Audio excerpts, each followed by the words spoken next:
10th class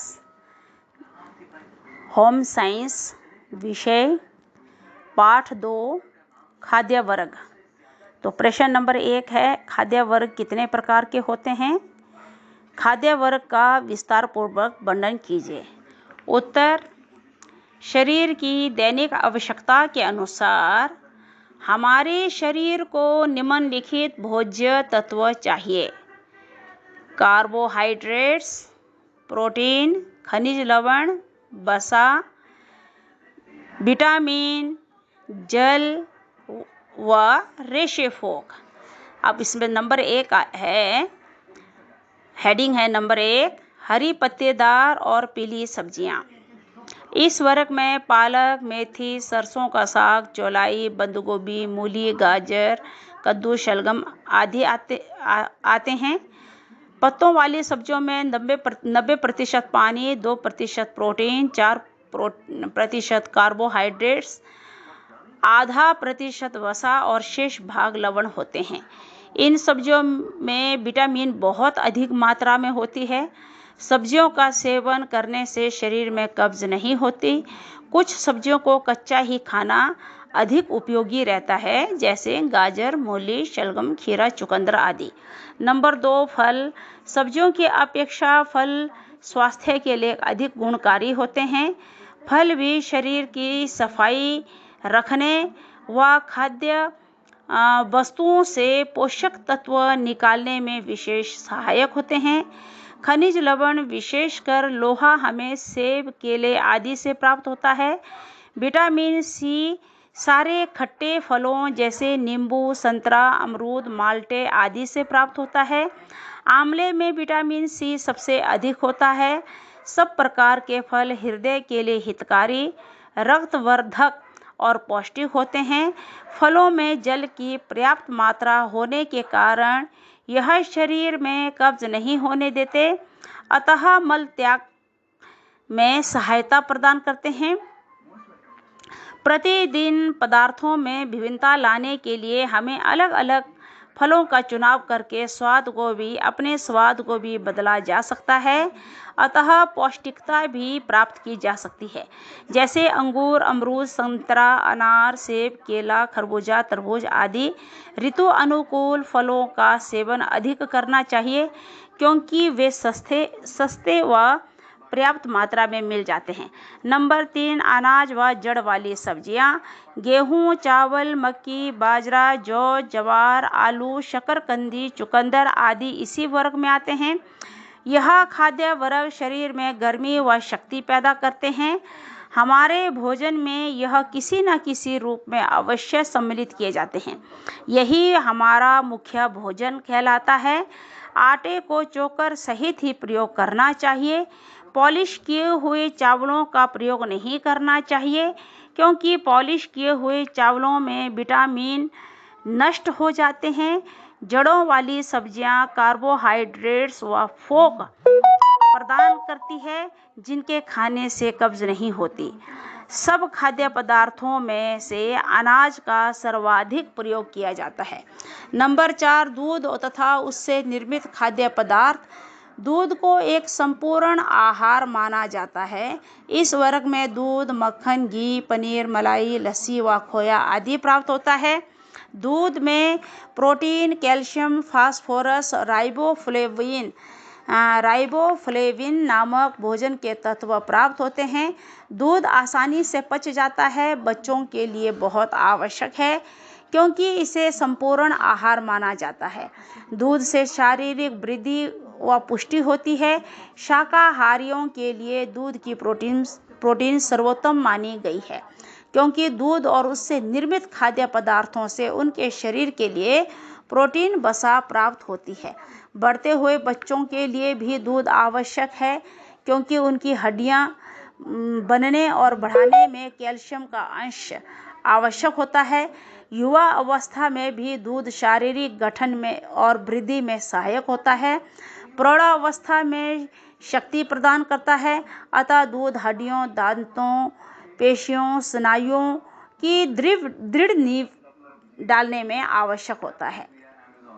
guy का दूध आसानी से पच जाता है, भैंस का दूध भारी और चिकनाई युक्त होता है। बकरी के दूध में वसा की कमी होती है, परंतु गुणकारी होता है। दूध का चूर्ण और मक्खन निकाला दूध ताज़ा दूध न मिलने की अवस्था में प्रयोग किया जा सकता है। नंबर 5, मांस, मछली, अंडे, दालें। इस वर्ग के खाद्य पदार्थों में से प्रोटीन, वसा, खनिज लवण व विटामिन अधिक मात्रा में प्राप्त होते हैं। मांस, मछली व अंडे से पशु प्रोटीन प्राप्त होती है। दालों, मटर, चना, मसूर और सोयाबीन से वनस्पति प्रोटीन प्राप्त होती है। शाकाहारी लोगों के लिए ये प्रोटीन उपयोगी रहती है। मूंगफली व उससे बने खाद्य पदार्थ प्रोटीन के अच्छे प्राप्ति साधन माने जाते हैं। मानसिक वृद्धि के लिए प्रोटीन बहुत आवश्यक है। तंतुओं की टूट-फूट और शारीरिक वृद्धि के लिए भी प्रोटीन अति आवश्यक है। बच्चों व गर्भवती स्त्रियों के लिए इसका सेवन बहुत आवश्यक है। वसा, तेल, घी, मक्खन, वनस्पति तेल, घी, चर्बी ये सब ऊर्जा तथा शक्ति के मुख्य प्राप्ति साधन हैं। वसा कार्बो से 2.5 गुना अधिक गर्मी व शक्ति प्रदान करता है। 1 ग्राम शुद्ध वसा से 9 कैलोरी प्राप्त होती है। बादाम, नारियल, मूंगफली, सरसों की तेल से भी वसा प्राप्त होती है। वसा में घुलनशील विटामिन ए, डी, ई और के भी होते हैं। वसा खाने से शरीर में पहुंचते हैं। वसा व तेल का खाने में प्रयोग करने से भोजन स्वादिष्ट बनता है। भारत में विशेष अवसरों पर वसा का ही भोजन बनाने के लिए अधिक प्रयोग किया जाता है। विभिन्न प्रकार के व्यंजनों के लिए वसा व तेल प्रायः अधिक सेवन किया जाता है। नंबर 7 है चीनी, गुड़, शक्कर व शहद। यह कार्बोहाइड्रेट्स के मुख्य प्राप्ति साधन हैं। यह शरीर में गर्मी व शक्ति पैदा करते हैं। गुड़ शीघ्र हजम हो जाता है। गुड़ गन्ने के रस से बनाया जाता है। शक्कर व चीनी भी गन्ने के रस से ही बनाई जाती है। शहद हृदय व छाती के रोगों के लिए बहुत उपयोगी होता है। शारीरिक श्रम करने वालों को कार्बोहाइड्रेट्स की अधिक आवश्यकता पड़ती है, क्योंकि शरीर में गर्मी व शक्ति उत्पन्न करने के लिए ये सस्ते होने के कारण गरीब लोग इनका अधिक सेवन करते हैं। गुड़ की चाय, गुड़ की खीर व रोटी के साथ गुड़ का सेवन उनके लिए सस्ता पड़ता है। बहुमूत्र मधुमेह में इनका सेवन बिल्कुल नहीं करना चाहिए। चीनी, गुड़, शक्कर व शहद का मोटापे में अधिक प्रयोग नहीं करना चाहिए, क्योंकि इनकी अधिकता वसा में परिवर्तित होकर शरीर के लिए हानिकारक सिद्ध होती है। 10th क्लास होम साइंस पाठ 2 खाद्य वर्ग का प्रश्न नंबर 2। आहार नियोजन के कौन कौन से सिद्धांत हैं, उल्लेख कीजिए। उत्तर: आहार नियोजन के सिद्धांत। नंबर 1, ऋतु व जलवायु के अनुकूल। पारिवारिक आहार का नियोजन करते समय जलवायु व ऋतु का ध्यान अवश्य रखना चाहिए। ग्रीष्म ऋतु में प्रायः तरल पदार्थों का अधिक प्रयोग करना चाहिए, जैसे शरबत, शिकंजी, लस्सी इत्यादि। अतः वसा का कम प्रयोग करना चाहिए। सर्दी की ऋतु में ऐसे भोजन का सेवन करना चाहिए जो वसा युक्त हो। नंबर 2, भोजन पाचनशील होना चाहिए। भोजन सदैव पाचनशील व पौष्टिक होना चाहिए। भोजन ऐसी विधि से बनाएं जिससे कि वे आसानी से पच जाए। भोजन स्वास्थ्य के लिए हानिकारक नहीं होना चाहिए। नंबर 3, संतुलित आहार संतुलित होना चाहिए। संतुलित भोजन का ही नियोजन करें जो कि हमारे शरीर की आवश्यकताओं को पूरा कर सके। अतः शरीर में किसी भी खाद्य पदार्थों की कमी से कोई भी रोग लग सकता है। संतुलित भोजन का पूरा ज्ञान होना जरूरी है। नंबर 4, परिवार के सदस्यों की आवश्यकता अनुसार भोजन का नियोजन इस प्रकार से करें कि परिवार के सभी सदस्यों की आवश्यकता पूरी हो सके। जैसे घर में बच्चे से लेकर बूढ़े व्यक्ति के भोजन का नियोजन उसी में से होना चाहिए। यदि बूढ़ा व्यक्ति भोजन नहीं चबा सके तो उसे भोजन इस ढंग से नियोजन करना चाहिए ताकि सब उसी भोजन से आनंद उठा सके। नंबर 5, पूरे दिन को एक इकाई माना। आहार तालिका बनाते समय इस बात का ध्यान रखें कि संपूर्ण दिन को एक इकाई के रूप में माने। प्रातःकाल का नाश्ता, दोपहर का भोजन व रात का भोजन के इन सब की तालिका को एक साथ ही बनाना चाहिए ताकि भोजन का आपस में तालमेल बना रहे, भोजन में विभिन्नता भी आ सके। यदि प्रातःकाल के नाश्ते में आलू के परांठे हैं तो दिन को दम आलू या आलू का रायता, रात को आलू की सब्जी नहीं बनानी चाहिए। सारे दिन का भोजन नियोजन करने से ऐसी गलती कभी नहीं हो सकती, अतः भोजन में विभिन्नता आ जाती है। नंबर 6, भोजन आकर्षक, रुचिपूर्ण व स्वादिष्ट होना चाहिए। आहार नियोजन करते समय इस बात का ध्यान रखें कि आहार आकर्षक, रुचिपूर्ण व स्वादिष्ट हो। यदि सारा भोजन एक ही विधि या एक ही रंग से बनाया गया हो तो भोजन खाने में ना तो संतुष्टि होगी, ना ही भोजन खाने का आनंद आएगा। सलाद का प्रयोग करने से भोजन में विभिन्नता आ जाती है, अतः सलाद का सेवन हमारे दांतों और आंतों के लिए आवश्यक है। नंबर 7, भोजन पौष्टिक व सस्ता होना चाहिए। भोजन तालिका में बहुत अधिक मूल्य वाले खाद्य पदार्थों का सेवन हर रोज नहीं करना चाहिए, जैसे पनीर, मांस, मछली, खुम्ब इत्यादि। सूखे मेवों में बादाम, किशमिश के स्थान पर मूंगफली का प्रयोग किया जाता है। सोयाबीन से भी उतनी ही प्रोटीन प्राप्त होती है जितनी कि अन्य खाद्य पदार्थों से। जैसे एक आंवला 2 संतरों के बराबर गुण रखता है। गाजर भी सस्ती व उपयोगी पदार्थ है। अपनी आर्थिक अवस्था व भोजन तालिका के अनुसार महंगे व सस्ते भोज्य तत्वों को अपने भोजन में मिलाएं। नंबर 8, गलत भोज्य तत्वों को इकट्ठा ना करना। एक साथ कुछ बेमेल खाद्य पदार्थों का सेवन नहीं करना चाहिए, जैसे दूध के साथ पनीर, दही के साथ मूली। नंबर 9, भोजन पकाते समय पौष्टिक तत्वों को नष्ट नहीं होने देना चाहिए। खाद्य पदार्थों की सुरक्षा का पूरा ध्यान रखें और भोजन का नियोजन इस ढंग से करें कि जो भी खाद्य पदार्थ पकाया जाए उसकी पौष्टिकता अधिक से अधिक बनी रहे, क्योंकि अधिक पकाने से उसके पौष्टिक तत्व नष्ट हो जाते हैं। अधिक मिर्च, मसालों व खटाई का प्रयोग हानिकारक होता है। नंबर 10, भोजन में रेशेदार व कच्चे चबाने वाले खाद्य पदार्थ होने चाहिए। हरी पत्तों वाली सब्जियां, छिलकों वाली दालें, संपूर्ण अनाज जो कि हमारे शरीर के आंतों की सफाई करे, अतः आंतों के व्यायाम के लिए गाजर, मूली, खीरा अवश्य खाना चाहिए। 10th क्लास होम साइंस पाठ 2 खाद्य वर्ग का क्वेश्चन नंबर 3। प्रश्न नंबर 3 है, भोजन परोसने की विधियों का वर्णन कीजिए। तो उत्तर है, भोजन परोसना।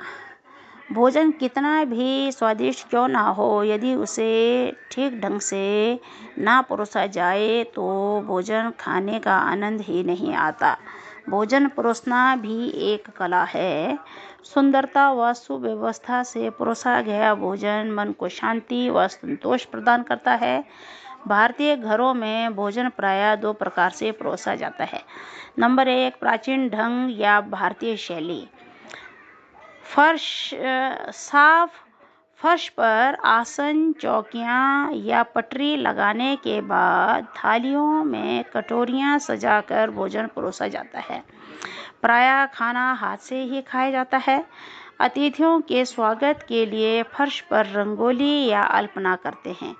बहुत प्राचीन काल में खाना केलों के हरे पत्तलों और डूनों में दिया जाता था। आज भी प्रीति भोजों में पत्तलों और डूनों का प्रयोग किया जाता है। इस बात का ध्यान रखना चाहिए कि एक बार में बहुत सा भोजन इकट्ठा नहीं परोसना चाहिए। आवश्यकता के अनुसार ही चीज़ें परोसनी चाहिए। नंबर 2, आधुनिक ढंग या भारतीय शैली। मेज भोजन को मेज पर परोसा जाता है। खाना खाने से पहले मेज पर प्लेटें, चम्मच, गिलास, नैपकिन आदि यथास्थान सजाकर रखे जाते हैं। सबसे पहले मेज पर एक सफ़ेद साफ चादर बिछाते हैं। टेबल मैट्स भी रखे जाते हैं। खाद्य पदार्थों को डोंगों में डालकर रखा जाता है। खाने के मेज पर फूलों का गुलदस्ता रखा जाता है जो कि बहुत ऊंचा ना हो। गुलदस्ते के फूलों की सुगंध बहुत तीव्र ना हो जो कि पकवानों की सुगंध में बाधा डाले। भोजन तालिका या मेनू, जिसमें भोजन की सूची लिखी हुई हो, कलात्मक ढंग से चित्रित कार्ड पर बनाकर मेज पर एक कोने में रखनी चाहिए। तो ये तो था बेटे क्वेश्चन नंबर 3 का प्रश्न उत्तर नंबर 3। तो इसमें एक आता है बेटे बफे। ये बोर्ड के पेपर में ज़रूर आता है।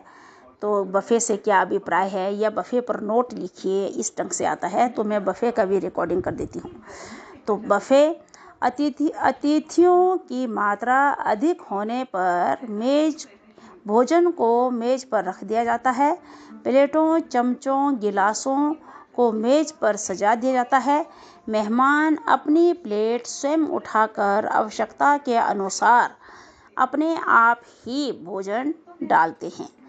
तो प्रश्न नंबर 4 है, विभिन्न अवस्थाओं में भोजन का नियोजन कैसे करना चाहिए? तो उत्तर है विभिन्न अवस्थाओं में भोजन का नियोजन। नंबर 1, ग्रीष्म ऋतु में भोजन। इस ऋतु में तापमान अधिक होता है, अतः शरीर का तापमान भी बहुत होता है।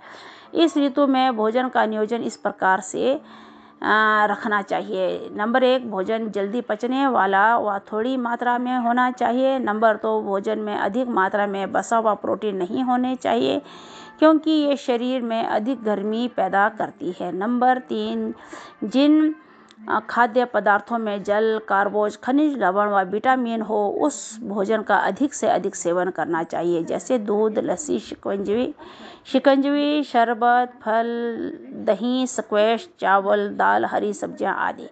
नंबर 2, शरद ऋतु में भोजन। सर्दी की ऋतु में तापमान कम होता है, अतः शरीर का तापमान भी कम होता है। इस ऋतु में ऐसे भोजन की आवश्यकता होती है जो शरीर में गर्मी व शक्ति प्रदान करे। इस ऋतु में निम्नलिखित भोजन का नियोजन करना चाहिए: घी, मक्खन, अंडे, मांस, मछली, सूखे मेवे, चर्बी आदि का भोजन में अवश्य प्रयोग होना चाहिए। उसके बाद नंबर 3, मानसिक कार्य करने वालों के लिए भोजन। नंबर 1, भोजन में प्रोटीन व फास्फोरस युक्त खाद्य पदार्थ होने चाहिए। नंबर 2, दूध, पनीर, मछली, मांस, अंडे, सोयाबीन, दालें, बादाम, सूखे मेवे आदि भोजन में अवश्य होने चाहिए। सलाद में गाजर, खीरा, मूली, टमाटर, नींबू, प्याज आदि का सेवन करें। नंबर 4, शारीरिक श्रम करने वालों के लिए भोजन। नंबर 1, शारीरिक श्रम करने वाले व्यक्तियों के लिए गर्मी और शक्ति की आवश्यकता होती है, इसलिए उनके भोजन में कार्बोज की अधिक मात्रा होनी चाहिए। नंबर 2, भोजन की मात्रा मानसिक श्रम करने वालों से अधिक होनी चाहिए। नंबर 3, कार्बोज युक्त भोजन में हमें चावल, रोटी, गुड़, अरबी, आलू, शकरकंदी, गन्ना, शक्कर, दालें, चीनी, फलों से प्राप्त होती है। नंबर 5, आराम से बैठने वालों का भोजन। नंबर 1, आराम से बैठे रहने वाले व्यक्तियों का भोजन ऐसा होना चाहिए जो शीघ्र पच जाए, जैसे फल, हरी सब्जियां, दूध, दही, चावल, दालें इत्यादि। नंबर 2, इनकी भोजन की मात्रा दूसरों की अपेक्षा कुछ कम होनी चाहिए। नंबर 6, बच्चों के लिए भोजन।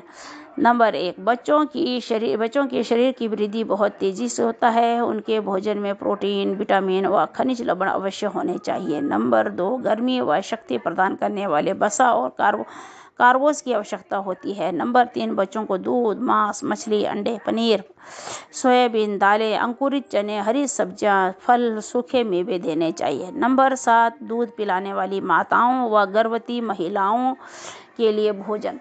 नंबर 1, अपने शरीर की आवश्यकता पूरी करने के बाद माता को शिशु की भी आवश्यकताएं अपने ही भोजन में से करनी होती है। नंबर 2, संतुलित भोजन जिसमें भोजन के सभी तत्व व कैलोरी उचित मात्रा में हो वही खाना चाहिए।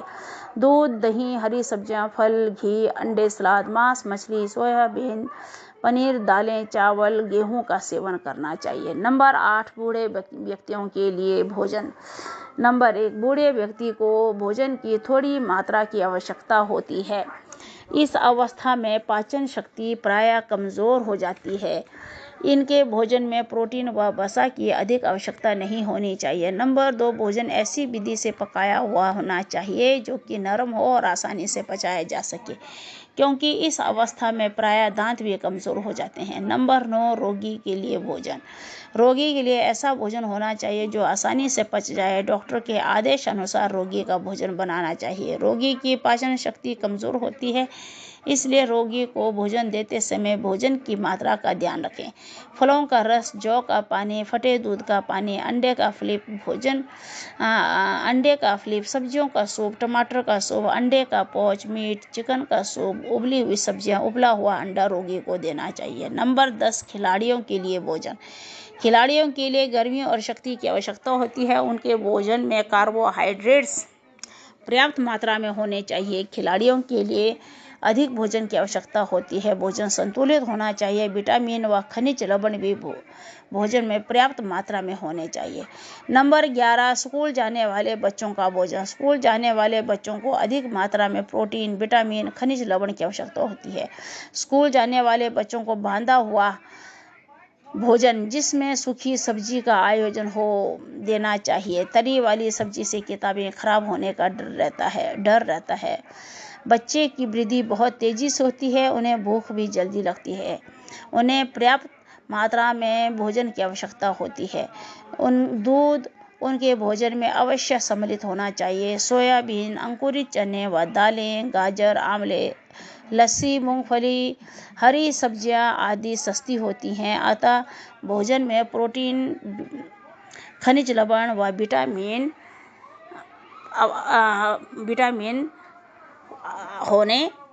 विटामिन का होना जरूरी है। होम साइंस कक्षा 10वीं पाठ 2 खाद्य वर्ग क्वेश्चन नंबर 5। क्वेश्चन नंबर 5 है बेटा, सारे दिन में भोजन का आयोजन किस प्रकार से करना चाहिए? उत्तर, विभिन्न समय के लिए भोजन का आयोजन अपने परिवार की आवश्यकता के अनुसार दिन भर के भोजन को 4 भागों में बांटा जा सकता है। नंबर 1 प्रातःकाल का नाश्ता। प्रातःकाल का नाश्ता परिवार के सदस्यों के व्यवसाय, आयु, लिंग, जलवायु पर निर्भर करता है। शारीरिक काम करने वालों का नाश्ता पौष्टिक, उपयुक्त और पर्याप्त मात्रा में होना चाहिए। मानसिक कार्य करने वालों का नाश्ता पौष्टिक, हल्का व कम मात्रा में होना चाहिए। जो दिन के समय भोजन ग्रहण नहीं करते, उन्हें प्रातःकाल का नाश्ता भारी व अधिक मात्रा में कराना चाहिए। बच्चों के लिए नाश्ते में दूध का नियोजन अवश्य करना चाहिए। नंबर 2 दोपहर का भोजन। नाश्ते और दोपहर के भोजन में कितने समय का अंतर हो? यदि अंतर 4 घंटे से अधिक है तो सुबह का नाश्ता भारी और दोपहर का नाश्ता हल्का होना चाहिए। प्रतिदिन की भोजन तालिका बनाकर पूरे सप्ताह की तालिका पहले से बना लेनी चाहिए। भोजन का नियोजन ऐसा बनाना चाहिए कि जिससे दिन भर काम करने के लिए ऊर्जा व शक्ति मिलती रहे।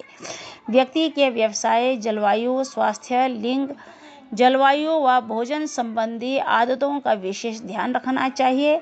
यदि भोजन खाने के लिए साथ ही लेकर जाना हो तो भोजन में सूखी सब्जियां, सलाद बिना कटा हुआ ही ठीक रहता है, क्योंकि बंधे हुए भोजन को ले जाना आसान होता है। नंबर 3 संध्या का जलपान, जिसको बोलते हैं इवनिंग टी। संध्या का जलपान हल्का स्फूर्तिदायक होना चाहिए, जैसे दूध, चाय, कॉफी। ऋतु अनुसार शिकंजी, जूस, स्क्वैश का भी प्रयोग कर सकते हैं। इनके साथ कोई हल्की सी परंतु कोई हल्की सी वस्तु जो मीठी या नमकीन हो, जैसे ब्रेड रोल, बिस्कुट, रसगुल्ले, बर्फी, पकौड़े, टिक्कियाँ, पेस्ट्री, केक, गुलाब जामुन इत्यादि का सेवन भी कर सकते हैं। नंबर 4, रात्रि का भोजन। रात्रि के भोजन व दोपहर के भोजन में कोई विशेष अंतर नहीं होता।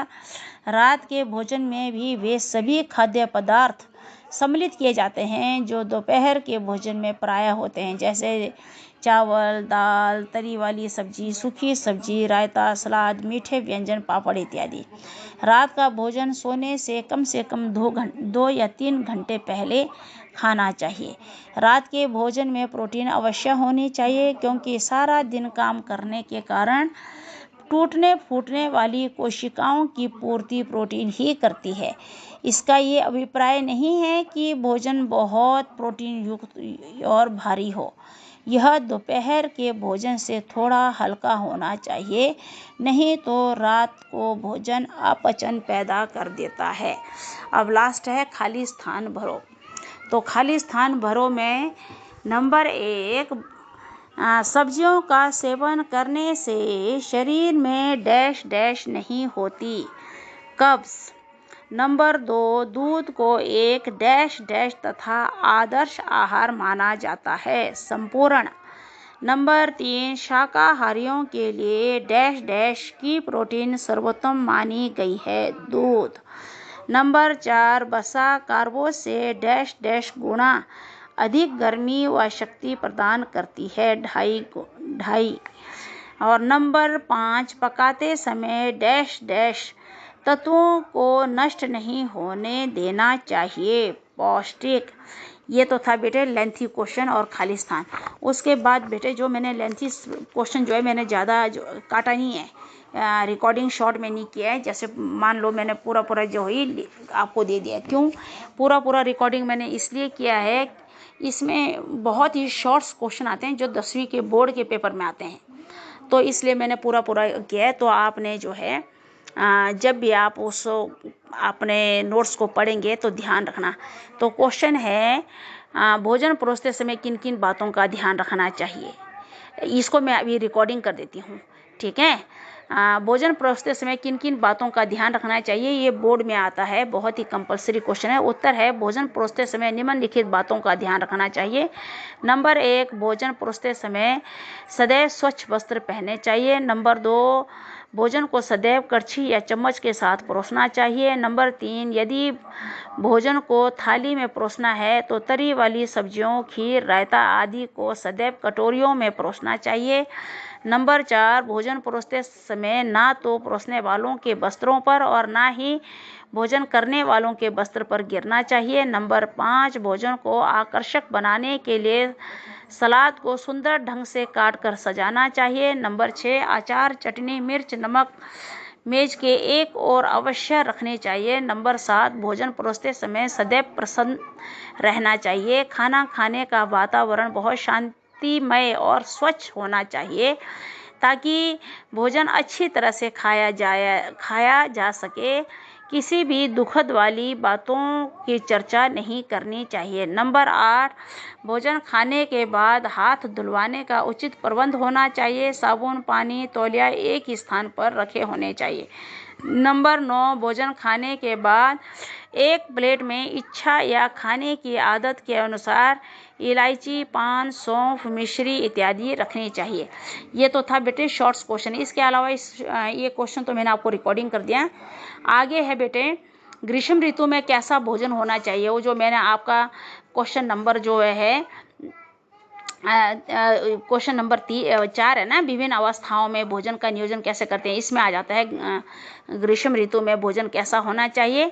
और आपका जो तीसरा क्वेश्चन है भोजन परोसने की विधि, उसमें आता है भारतीय शैली से भोजन कैसे परोसा जाता है। और बफे तो मैंने आपको रिकॉर्डिंग कर दिया था।